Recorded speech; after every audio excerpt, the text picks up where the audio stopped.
The crystal spires of the elven dominion reached toward the stars like fingers grasping at eternity. And Lyria stood on the highest balcony, watching the sunset paint the sky in shades of purple and gold that humans could never truly appreciate, because their eyes were too weak to see all the colors that danced across the horizon. And she felt satisfied knowing that her species had earned this beauty through 300,000 years of civilization. Behind her, the two dragons stirred. From their rest, an Ember the red one with scales like molten rubies stretched his wings, while Frost the white dragon with ice-blue eyes yawned, showing teeth that could tear through starship hulls. And they were her companions, since she had hatched them from ancient eggs discovered in the Forbidden Mountains, and now they followed her everywhere as symbols of her status and power. Tomorrow she would travel to the Grand Summit, and the thought filled her with a mixture of anticipation and disdain, because every species in the galaxy would gather to discuss the formation of a unified council. But Lyria already knew that some species did not deserve a voice at that table, and humans were at the top of that list.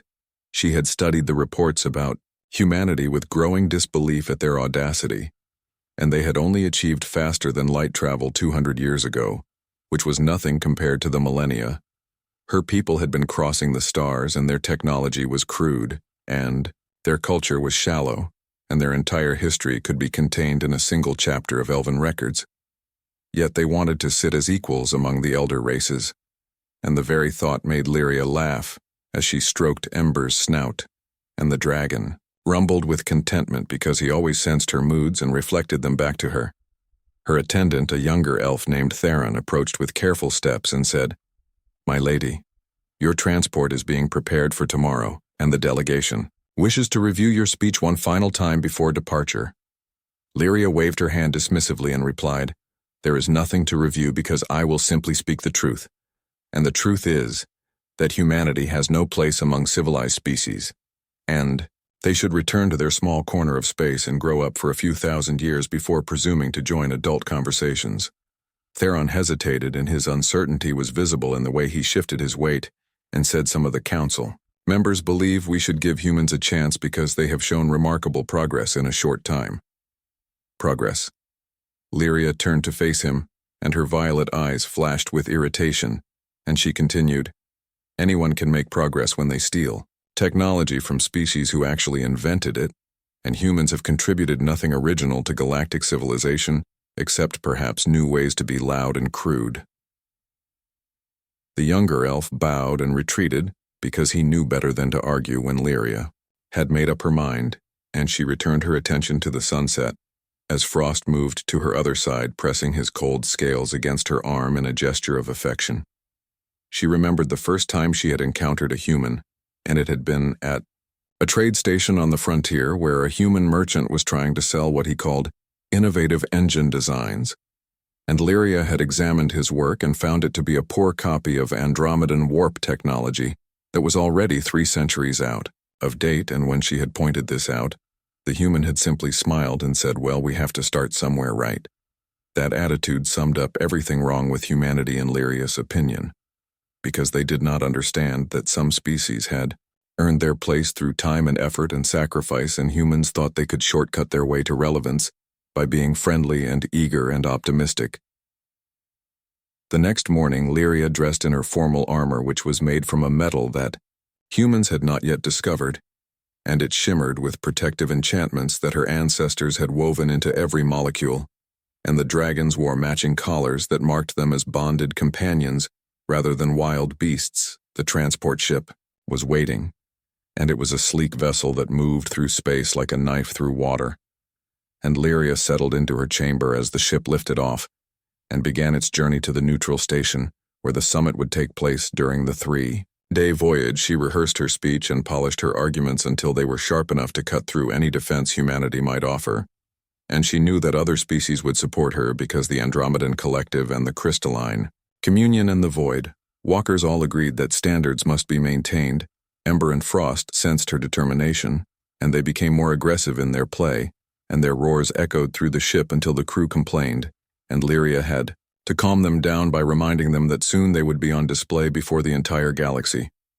When the transport finally approached the summit station, Lyria stood at the viewing port and studied the massive structure that hung in space like a small moon, and it had been built specifically for this gathering using technology from 40 different civilizations, and it was supposed to be the safest place in the galaxy, because every possible disaster had been planned for and prevented. The station was beautiful in its way, with rings that rotated to provide gravity, and docking arms that extended to welcome ships from every corner of known space. And Lyria could see vessels of every design imaginable, from the living ships of the Verdant Collective to the geometric constructs of the machine consensus. But her eyes were drawn to the human ships, and they were exactly what she expected, which was simple metal boxes with too many windows and external weapons that showed a complete lack of elegance, and the largest of them had the name Discovery painted on its hull in letters that were too bright and too obvious. Lyria shook her head and thought that even their ship names lacked creativity, because humans were always discovering things as if they were the first species to ever explore space, and she turned away from the viewport as her transport docked and prepared to disembark. The station interior was magnificent, with halls that seemed to stretch forever and ceilings that displayed the stars themselves, and delegates from dozens of species moved through the corridors in a rainbow of forms and colors, and Lyria walked among them with Ember and Frost flanking her, and everyone gave way before the dragons. She saw the Andromedan ambassador and exchanged greetings, and the tall being with crystalline skin nodded approvingly when Lyria mentioned her planned speech and said someone must speak the difficult truths, because this council cannot function if we lower our standards to accommodate every newcomer species. The crystalline communion representative agreed with chiming sounds that translated to approval, and said that humanity had been pushy in their applications and demanding in their requests, and they acted as if 2 centuries of spaceflight made them equals to species who had been civilized since before their son was born. Lyria felt vindicated by this support, and she continued toward the main assembly hall, where the opening ceremonies would take place, and as she walked, she noticed human delegates moving through the crowds, and they were dressed simply without the elaborate clothing that other species wore, and they smiled at everyone, even those who ignored them. One human woman caught Lyria's attention because she moved differently from the others, and her steps were economical and precise, like a soldier. And she wore a plain gray uniform without any decorations, and her brown hair was pulled back in a functional style air. Eyes met briefly, and the human nodded politely before continuing on her way. And Lyria felt a flicker of something she could not name, because there was a competence in that human's bearing that seemed at odds with everything Lyria believed about the species. But she pushed the thought aside and entered the assembly hall with her dragons and took her place among the elder races, and prepared to deliver the speech that would put humanity in its proper place, which was nowhere near this table. The assembly hall filled slowly as representatives from every corner of the galaxy took their designated positions, and the room itself was a marvel of engineering, with a central platform that could be seen from every angle and holographic projectors that would share the proceedings across 3 star systems, so that billions of beings could witness this historic moment. Lyria positioned herself in the section reserved for elder races, and her dragons coiled at her feet, radiating an aura of ancient power that made younger species keep their distance, and she watched as the Andromedan collective took their place to her left, while the Void Walkers materialized to her right, and these were her peers, the civilizations that had shaped the galaxy, long before most others had discovered fire. The human delegation entered last, and Lyria noted with disapproval that they had been given seats in the newcomer section, which was appropriate, but they acted as if they belonged anywhere. And the woman, with the gray uniform that Lyria had noticed earlier, led the group, and her name badge identified her as Kate Murphy. With no title or rank displayed, Kate sat down with the same economical movement Lyria had observed before, and she did not look around nervously like some of the other newcomer species, and instead, she simply folded her hands and waited with a patience that seemed unusual for humans who were supposedly always in a hurry. The summit coordinator, a being of pure energy from the first civilization, called the session to order, and their voice resonated through every mind simultaneously. And they said, "We gather here to form the Grand Council, which will govern relations between all spacefaring species, and every voice will be heard, and every concern will be addressed." Lyria barely suppressed a snort, because she knew that not every voice deserved equal weight, and she had spent 3 days refining her arguments about why standards and requirements must be established before membership could be granted. The coordinator continued and said, "We will begin with statements from the elder races who have agreed to share their wisdom and perspective on this historic occasion. And Lady Lyria of the Elven Dominion has requested to speak first." Lyria stood, and Ember and Frost rose with her, and the dragons spread their wings slightly to create an impressive display. And she walked to the central platform with the grace that came from centuries of practice. And she could feel every eye in the chamber upon her. She began by thanking the coordinator and acknowledging her fellow elder races. And then she turned her attention to the matter at hand and said, "We stand at a crossroads in galactic history, and the decisions we make today will echo for millennia to come, and we must therefore be thoughtful and careful about who we invite to shape our shared future." Murmurs of agreement came from several sections, and Lyria felt encouraged as she continued and said, "My people have observed the rise and fall of countless civilizations, and we have learned that longevity matters, and a species that has only recently achieved spaceflight cannot possibly understand the complexities of galactic governance." She gestured toward the newcomer section without looking directly at any specific delegation and said, "Some species here have been in space for mere centuries, and they have not yet faced the challenges that come with true age, and they have not yet made the mistakes that teach wisdom, and they have not yet earned the scars that prove they can survive." The Andromedan ambassador nodded visibly, and the crystalline communion chimed their agreement, and Lyria knew she had the support of those who mattered most. Then, she turned and looked directly at Kate Murphy and said, "Humanity in particular represents everything we must be cautious about, and they are eager, but eagerness is not readiness, and they are innovative, but innovation without foundation is recklessness, and they are friendly, but friendship cannot replace competence." Kate met her gaze without flinching, and her expression remained neutral and professional, and Lyria felt a flash of irritation because she had expected some reaction, whether anger or shame or defensiveness. Lyria continued with growing passion and said, "When my people were building cities that touched the clouds, humanity was living in caves. And when the Dragon Lords first taught us void travel, your ancestors had not yet discovered agriculture. And when we established the first galactic trade routes, your species did not even exist as a unified civilization." She paused for effect and let her words sink in before delivering her conclusion, and said, "Humanity has nothing to offer. This council accept empty promises and untested enthusiasm, and I propose that we establish a minimum requirement of 10,000 years of continuous spacefaring civilization before any species can be granted full membership." The hall erupted in discussion, and some species applauded while others argued, and the coordinator had to call for order multiple times before the noise subsided. Then Kate Murphy stood and asked to respond, and the coordinator granted permission, because fair hearing was one of the founding principles of the summit. Kate walked to the platform with that same economical grace, and she did not seem intimidated by the grand setting, or the fact that she was about to address the most powerful beings in the galaxy. And when she spoke, her voice was calm and level. She said, "Lady Lyria makes valid points about experience and longevity, and I do not dispute that elder races have wisdom. We lack." And she paused and then continued, "But I would like to share what humanity does offer." Lyria crossed her arms and prepared to hear the usual platitudes about human determination and spirit, and all the intangible qualities that meant nothing in practical governance. Kate said, "We offer something simple, and we offer our help. And when species have needed assistance, humanity has answered, and when disasters have struck, we have sent aid, and when others have called for support, we have come without asking what we would gain in return." Lyria could not help herself, and she interrupted, saying, "And you think this makes you special because charity is not governance and goodwill is not policy, and being helpful does not qualify you to make decisions that affect trillions of lives."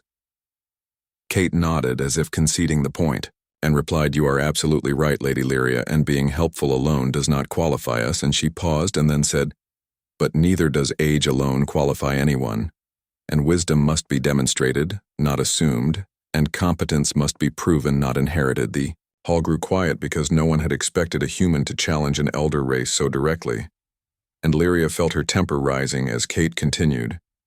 Kate said, My people have been in space for 200 years, and in that time, we have made first contact with 17 species and helped 12 of them through various crises, and we have shared our technology freely, and we have asked for nothing except the chance to learn and grow.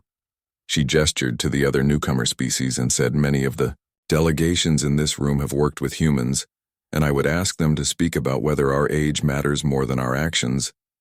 Several representatives from younger species stood and began to share their experiences, and one spoke about how human engineers had helped repair their planet atmosphere after an industrial accident, and another described how human mediators had helped resolve a civil conflict, and a third explained how human doctors had fought alongside their own to stop a plague. Lyria listened with growing frustration because this was not how the summit was supposed to go, and she had expected to deliver her speech and receive acknowledgement and move on to the next topic. But Kate was not finished, and she looked directly at Lyria and said, "I understand your concerns, Lady Lyria, and I respect your people's long history." And she paused before adding, "But history is what we have done, and the future is what we will do, and humanity asks only for the chance to prove ourselves through our actions rather than be judged solely by our age." The coordinator called for a break to allow delegates to discuss what they had heard, and Lyria returned to her section feeling unsettled because the summit had not gone as planned. Ember nudged her hand with his snout, and Frost pressed against her leg, and she drew comfort from their presence as she watched Kate Murphy return to her seat, and the human woman did not look triumphant or smug, and instead she simply sat down and waited as if she had merely stated obvious facts. Lyria found herself studying Kate more closely, and trying to understand what it was about this human that bothered her so much, and it was not just the challenge to elven superiority, and there was something else and something in the way Kate moved and spoke and held herself that suggested depths Lyria had not expected to find. The break lasted 30 minutes, and Lyria spent the time conferring with other elder race representatives who were equally disturbed by the turn of events, and the Andromedan ambassador said in their crystalline voice that sentiment is clouding judgment, and we must remain firm on the principle that age and experience matter. The Voidwalker representative, who existed partially in another dimension, agreed and added that allowing newcomers full membership would dilute the Council's authority, and every species that achieves basic spaceflight would expect immediate inclusion. Lyria nodded and felt reassured that she was not alone in her position, and she said, "When we reconvene, I will move that we vote on the age requirement and end this discussion before it becomes a distraction from more important matters." But as she spoke, she found her gaze drifting back to where Kate Murphy stood talking quietly with several newcomer species, and the human was listening more than speaking, and her body language showed respect and attention, and Lyria wondered what they were discussing. Theron approached with refreshments and said, "My lady, the younger species are organizing themselves and they plan to present a unified response, and I have heard rumors that they will propose an alternative membership structure." Lyria accepted a glass of elven wine and asked what kind of alternative structure. Theron hesitated and replied, "I do not have details, but apparently it would allow newer species to participate without granting them full voting rights until they have proven themselves over time." That actually sounded reasonable to Lyria, though she would never admit it publicly, and she filed the information away as the coordinator called everyone back to their seats. The afternoon session began with several more speeches from elder races who supported Lyria's position, and then the Crystalline Communion presented a detailed proposal for the age requirement that would exclude not just humanity, but also 15 other species currently present. Kate requested to speak again, and the coordinator granted permission, and this time when she took the platform, she was joined by representatives from 5 other newcomer species. Kate said, "We have listened carefully to the concerns raised by elder races, and we acknowledge that experience has value that cannot be replaced by enthusiasm." And she paused and continued, "But we would like to propose a compromise." The elder race section stirred with interest because no one had expected newcomers to offer compromise, and Lyria leaned forward slightly to hear better, while Ember and Frost shifted at her feet. Kate explained that newer species would accept a provisional membership status that would allow them to participate in council discussions and contribute to working groups and provide assistance when requested. but they would not have voting rights on major decisions until they had completed a probationary period. The Andromedan ambassador asked how long this probationary period would last. Kate replied that is for elder races to decide, and we suggest that it should be based on demonstrated contribution, rather than simple passage of time, and a species could earn full membership by proving their value through actions and meeting specific criteria established by the Council. Lyria found herself considering the proposal despite her initial resistance, and it would maintain elder race authority while allowing newer species to contribute their resources and perspectives, and it would create a clear path forward that rewarded competence rather than simply blocking participation. The Voidwalker asked what would happen if a provisional species disagreed. With a council decision, Kate answered that provisional members would be bound by council decisions, just as full members would be, and the only difference would be in who made those decisions. And she added, but we would hope that elder races would consider the input of provisional members when making choices that affect them. It was diplomatic and reasonable, and frustratingly difficult to argue against, and Lyria felt her carefully constructed case beginning to crumble because Kate had found a middle ground that addressed the concerns about experience while not simply excluding newer species.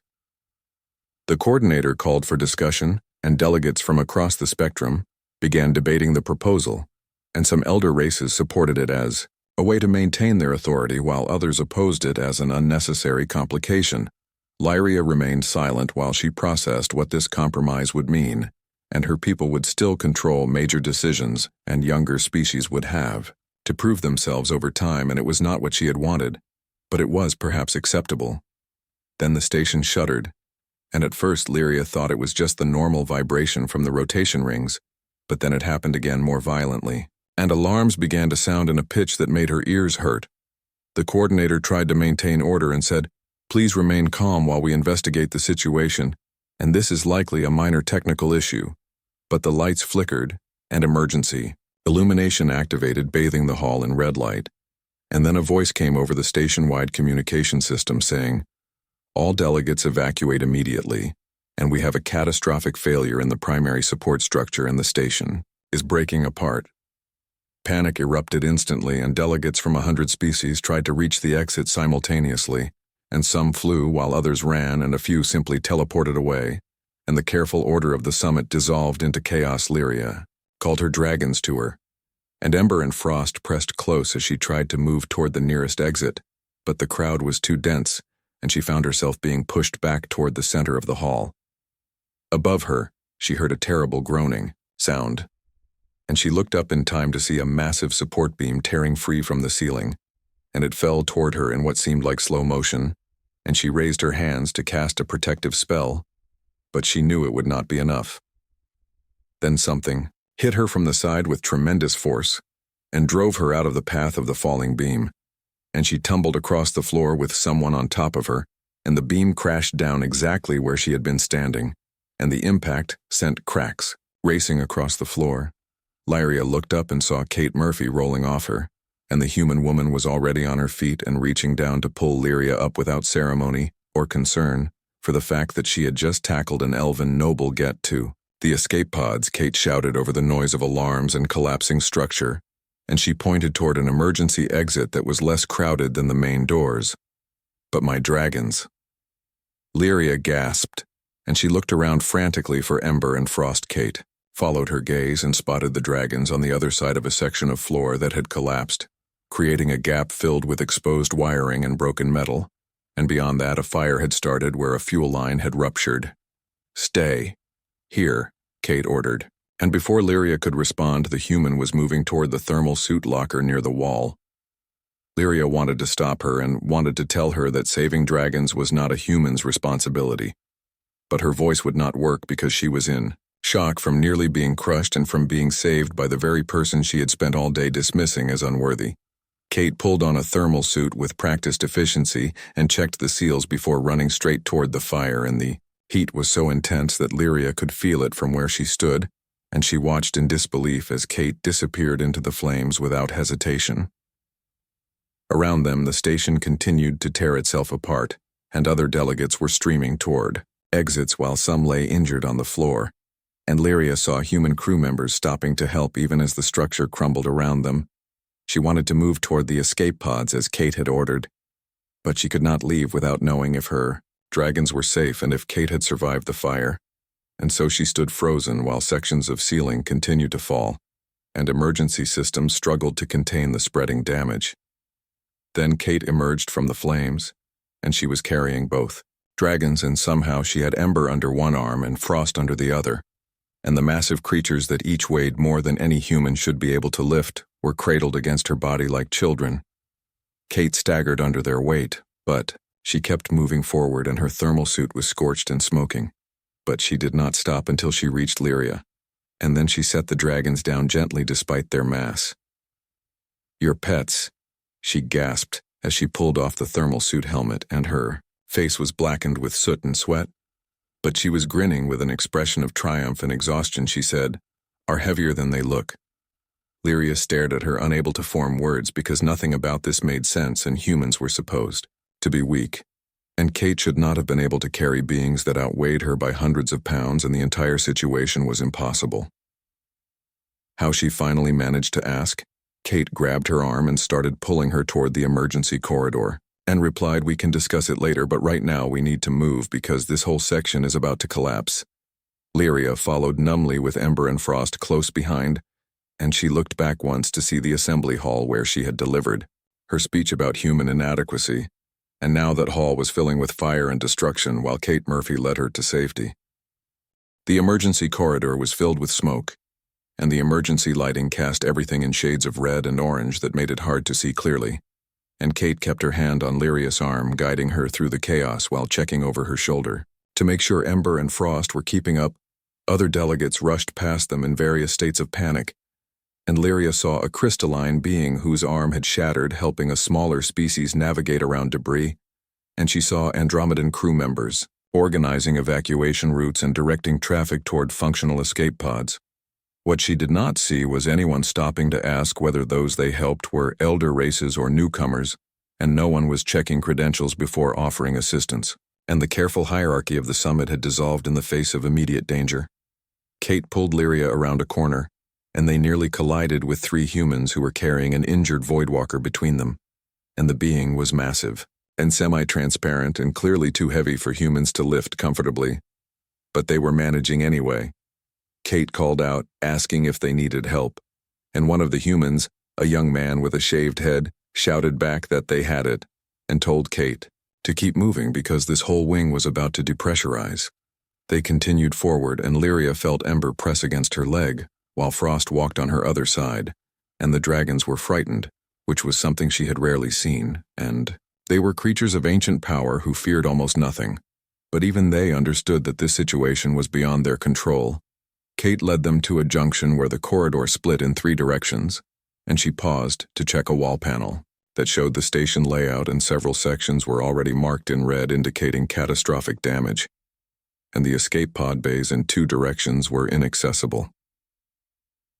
"This way," Kate said, pointing down the remaining corridor, and Lyria followed, without question, because somewhere in the last few minutes she had stopped thinking of Kate as a human representative and started thinking of her as someone who knew what she was doing. They passed more people helping each other, and Lyria saw an elder race philosopher she recognized from the Eternal Archive, carrying a young member of a species that had only achieved spaceflight 50 years ago, and when their eyes met, the philosopher simply nodded and kept moving. The station shuddered again, and the floor tilted at an angle that sent everyone sliding toward one wall, and Kate grabbed a support rail with one hand and caught Lyria with the other, and held them both steady, while the station groaned around them. When the floor leveled out, Kate checked the wall panel again and cursed quietly because more sections had turned red, and she said, "We need to move faster because the structural integrity is failing faster than predicted. How much time do we have?" Lyria asked. Kate looked at her and replied honestly, "I do not know, and the station was designed to handle any single point of failure. But something caused multiple simultaneous failures, and the safety systems cannot keep up." They reached a sealed door, and Kate worked the emergency release, and it opened with a hiss of equalizing pressure. And beyond it was the escape pod bay, and dozens of small pods lined the walls, each designed to carry 5 to 10 beings depending on their size. Other survivors were already boarding. Pods and Kate guided Lyria toward one that still had space, and she helped the elf woman climb inside before turning to make sure Ember and Frost could fit through the door. The dragons were large and they had to squeeze through carefully, but they managed, and once inside they curled up to take as little space as possible, and Lyria settled between them and ran her hands over their scales to comfort them. Kate started to back out and said, "I need to help get others to safety, and this pod will launch automatically when it is full or when the station integrity drops below critical threshold." "Wait," Lyria said, and grabbed Kate's arm and asked, "Where will you go?" Kate smiled and replied, "There are other pods, and do not worry about me, and I will be fine." But Lyria did not let go, and she said, "There is room here, and come with us." Kate hesitated and looked back at the corridor where people were still streaming in, and she said, "There are others who need help, and I cannot leave while people are still in danger." "That is stupid," Lyria said, and the words came out sharper than she intended, but she was frightened and confused, and nothing made sense anymore, and she continued by saying, "You cannot save everyone, and you will die if you stay out." Kate gently removed Lyria's hand from her arm and said, "Maybe, but I have to try," and she stepped back toward the door. Then the station shook with the most violent tremor yet, and the entire bay tilted sideways, and Kate lost her footing and fell back into the pod, and Lyria caught her and pulled her further inside as the pod door began its automatic closing sequence. Kate struggled to get up and said, "No, I need to get out, and there are still people." The door sealed with a final hiss and external locks engaged, and Kate pounded on it once before slumping back against the wall. And she said, "That is not good, because now there is one less pod available." Lyria felt guilty for being relieved, and she knew Kate was right that every pod mattered. But she also knew she did not want this human who had saved her life to go back into that collapsing station. The pod systems activated, and a calm, artificial voice announced that launch would occur in 30 seconds, and passengers should secure themselves in crash harnesses. Kate moved efficiently to help Lyria into a harness, and then checked that the dragons were positioned safely before strapping herself in, and the pod detached with a jolt, and thrusters fired to push them away from the dying station. Through the small viewport, Lyria could see the station breaking apart in slow motion, and huge sections were tearing away while small escape pods scattered in all directions like seeds from a flower, and she counted them and tried to estimate how many people had made it out. Kate was doing the same thing, and her lips moved silently as she tracked the pods. And then she pointed at a section of the station that was still mostly intact and said, "Look, there are 3 more pods, launching from Bay 7. Lyria watched as the pods emerged and accelerated away, and she asked how many bays were there. "Total," Kate replied, 12, "and we came from Bay 4. And I saw pods launching from Bays 2 and 9 before we sealed up," and she paused before adding, "But I do not know about the others." The artificial voice announced that a rescue ship had been detected and would reach them in approximately 40 minutes, and passengers should remain calm and conserve oxygen. The pod interior was cramped with 5 beings and 2 dragons in a space meant for 8 normal-sized passengers, and Lyria found herself pressed against Kate on one side and Ember on the other. While Frost draped across their laps, Kate looked down at the white dragon and smiled slightly and said, "Your dragons are very trusting, and Frost has not tried to bite me even once." Lyria felt a strange urge to laugh despite the situation, and she replied, "They know you saved them, and dragons remember?" "Debts?" Kate asked. "Do you remember debts?" The question caught Lyria off guard, and she looked at Kate and saw no mockery or triumph in her expression, and just genuine curiosity. And Lyria said, "Yes, we remember debts, and I owe you my life, and the lives of my companions." Kate shook her head and said, "You do not owe me anything, because that is not why I did it." Then why, Lyria asked, and she genuinely wanted to understand, because nothing about this human fit the assumptions she had built over centuries. Kate thought for a moment before answering and said, "Because you needed help and I could provide it, and is any other reason necessary?" Lyria remembered saying almost exactly the same words to Kate during the summit when asked why humans helped other species, and at the time she had dismissed it as naive idealism. But now, sitting in an escape pod after Kate had risked her life multiple times, she was not sure what to think. She studied Kate's face and saw exhaustion and concern and determination, but no expectation of gratitude or reward, and the human simply existed in this moment helping, because help was needed. The rescue ship appeared on the pod sensors, and the artificial voice announced that pickup would occur in 15 minutes, and Lyria used that time to reconsider everything she thought she knew about humanity and about what mattered in measuring a civilization. Kate noticed her staring and asked if she was all right. Lyria surprised herself by answering honestly and said, "I do not know, because everything I believed this morning has been challenged today."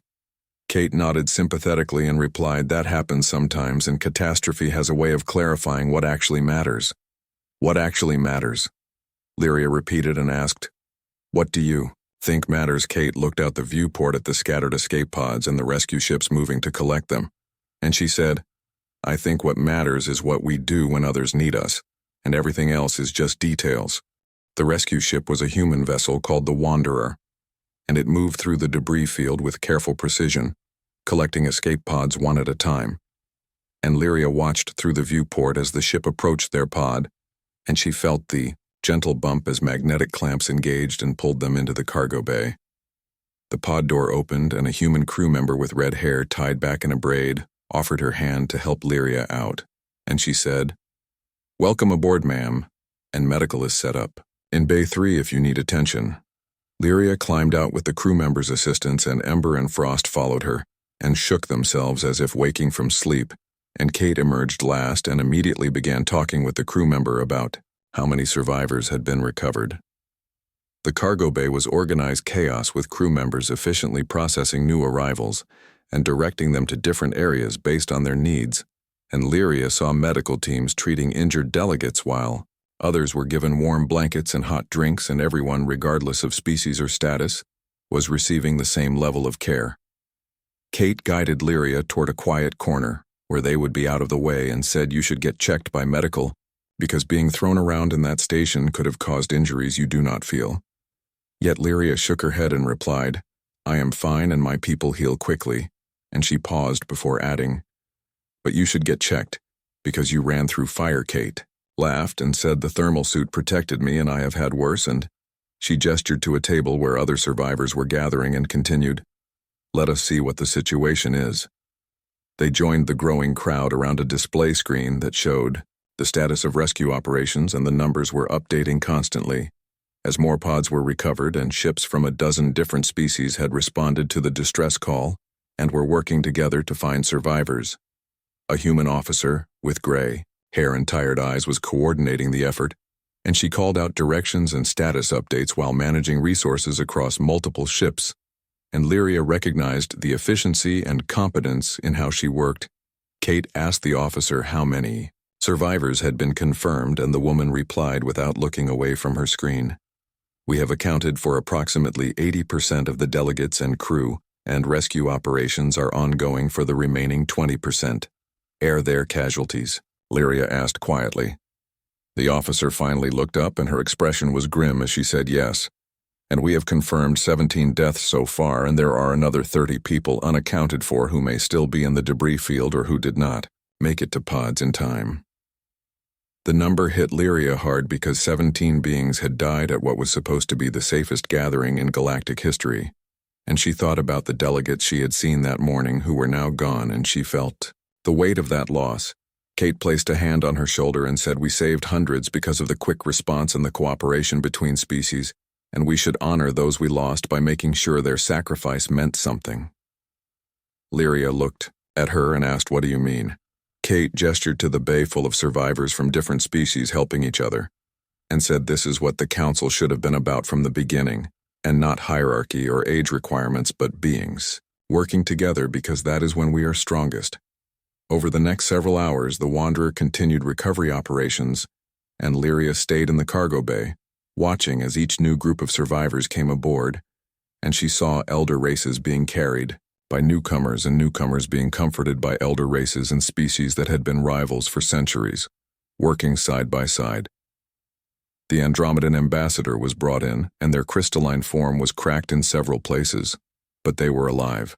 And when they saw Lyria, they moved toward her and said, "I am glad you survived, Lady Lyria. and I saw what the human did for you and for your dragons." Lyria nodded and replied, "She saved my life, and I do not know if I would have made it out without her." The ambassador was quiet for a moment before saying, "I have been thinking about our discussion before the disaster and about the age requirement proposal." And they paused and continued, "I believe I was wrong." Lyria felt her own admission forming, and said, "I was wrong too." More survivors arrived, and among them was Theron, who rushed to Lyria with obvious relief and said, "My lady, I feared you had not made it out, and the last I saw the assembly hall was collapsing." Lyria embraced her attendant, and said, "I survived because Kate Murphy saved me," and she gestured to where Kate was helping medical teams organize supplies. Theron looked at the human with new eyes and said, "Then we owe her a debt that can never be fully repaid." After 12 hours, the rescue operations concluded, and the final count showed that 314 delegates and crew had survived out of 368 who had been on the station, and the loss of 54 lives cast a shadow over everything that followed. The surviving delegates gathered in the Wanderer's main cargo bay because it was the only space large enough to hold everyone, and the human captain offered it without hesitation, and someone had improvised a speaking platform from cargo containers. The coordinator from the first civilization had survived, and they called the gathering to order and said, "We have experienced tragedy today, and we have lost friends and colleagues and bright minds that the galaxy needed." They paused and continued, "But we have also seen the best of what every species can offer, and I watched elder races help newcomers, and newcomers help elder races. And I saw beings risk their lives for strangers without asking what species they belonged to or how old their civilizations were." The coordinator looked around the bay and said, "I propose that we continue the summit work here and now, and we honor those we lost by creating the council they would have wanted to see." Murmurs of agreement came from the assembled delegates, and the Andromedan ambassador stood and said, "I wish to withdraw the age requirement proposal, and I believe recent events have shown that contribution matters more than longevity." The Voidwalker representative agreed, and several other elder races added their support, and Lyria knew it was her turn to speak, and she stood with Ember and Frost flanking her. She said, "This morning I delivered a speech about why humanity was not qualified to join the council, and I spoke about age and experience and wisdom earned through millennia." And she paused and looked directly at Kate before continuing, "But this afternoon a human saved my life, and carried my dragons through fire, and led me to safety without hesitation." Lyria continued, and her voice was steady and clear, and she said, "I have lived for 3 centuries, and in that time I have learned many things, but today I learned that wisdom is not about how long you have existed, and it is about what you do when others need you." She gestured to the survivors around her and said, "Every being in this bay survived because someone helped them, and species that had never met before worked together to save lives. And if that is not the foundation for a council, then I do not know what is." Kate stood and said, "Lady Lyria is generous, but this was not about any one species or individual, and this was about all of us choosing to help because it was the right thing to do." The Crystalline Communion representative chimed in agreement and said, "We propose that the council be formed without age requirements, and that membership be earned through demonstrated commitment to mutual aid and cooperation." The vote was unanimous, and the Grand Council was officially established in a cargo bay on a human rescue ship, with delegates still wearing torn clothes and singed hair, and bearing the marks of their shared ordeal. Afterward, Lyria found Kate standing near the viewport looking out at the debris field where the summit station had been, and she joined her in silence for a moment before speaking. Kate said without turning, "I keep thinking about the people we did not save." Lyria replied, "I keep thinking about the hundreds we did save." And she paused before adding, "And I keep thinking about how wrong I was about humanity." Kate finally looked at her and asked, "Are you going to be okay with serving on a council that includes humans?" Lyria smiled slightly and said, "I think I can manage, and especially since I will be working with humans who run into burning buildings to save dragons." And she gestured to Ember and Frost, who were sleeping peacefully nearby, and continued, "They have decided you are part of their family now, and dragons are very particular about such things." Kate laughed and said, "I am honored," and she extended her hand in the human gesture of friendship, and Lyria took it without hesitation. The Wanderer set course for the nearest station, where temporary council facilities could be established, and Lyria stood with Kate watching the stars and thinking about how much had changed in a single day. She had come to the summit believing that age and power were what mattered, and she had left understanding that the true measure of civilization was not in how long it had existed, but in how its people treated others when it mattered most. Humanity had taught her that lesson, and they had taught it not through words or arguments, but through simple actions repeated again and again until even the most stubborn elf could not ignore the truth. And as the ship jumped to faster than light speed, carrying the survivors toward a new beginning, Lyria felt something she had not felt in many years, and she felt hope that the future would be better than the past because it would be built by beings who understood that strength came from helping each other rise.